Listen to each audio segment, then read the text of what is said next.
शहर की एक व्यस्त सड़क के किनारे एक बूढ़ा भिखारी रोज बैठा करता था। बिखरे बाल, फटी चादर और थके हुए हाथों में एक पुराना कटोरा। उसका नाम था नंदू। हर दिन सैकड़ों लोग वहां से गुजरते, कुछ नजरअंदाज करते, कुछ सिक्का डालते। लेकिन एक दिन सब कुछ बदल गया।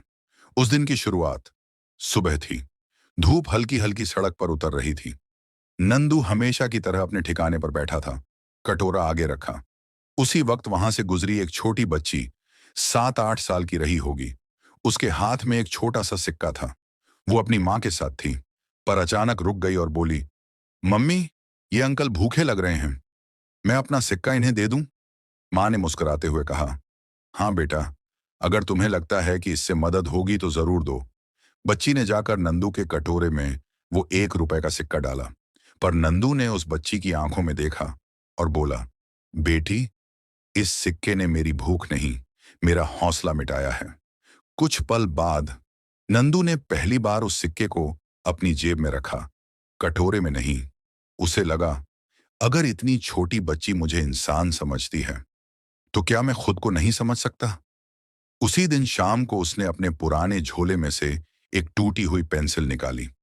वो पहले कभी स्कूल में चौकीदार था, थोड़ा बहुत लिखना आता था। उसने पास के मंदिर के बाहर बैठकर लोगों के लिए नामों की सुंदर हैंडराइटिंग में चिट्ठियां लिखनी शुरू की। शुरुआत में कोई नहीं रुका, पर फिर एक महिला रुकी और बोली, आप ये चिट्ठी कितने में लिखेंगे? जितना आप देना चाहें मैडम, नंदू ने कहा। महिला ने चिट्ठी लिखवाई और 20 रुपए दिए। नंदू ने अपने छोटे से स्टैंड पर एक तख्ती लगा दी, आपके अपनों के लिए प्यार से लिखी चिट्ठियां। अब वो भिखारी नहीं था, वो बन गया था एक चिट्ठी वाला अंकल, जो लोगों के जज्बात शब्दों में उतारता था। हर दिन कमाता, कुछ बचाता और उसी सिक्के को अब भी अपनी जेब में रखता। अंतिम मोड़, 1 साल बाद वही बच्ची अपनी माँ के साथ फिर से उस सड़क पर आई। नंदू ने पहचान लिया।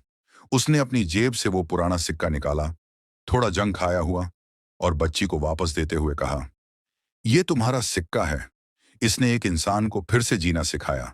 अब ये तुम्हारी किस्मत चमकाएगा। बच्ची कुछ समझ नहीं पाई, पर उसकी माँ की आंखें नम हो गईं। सीख, कभी कभी एक छोटा सा अच्छा काम किसी की जिंदगी की दिशा बदल सकता है। भीख नहीं दी गई थी उस दिन, उम्मीद दी गई थी, और वही सबसे कीमती थी।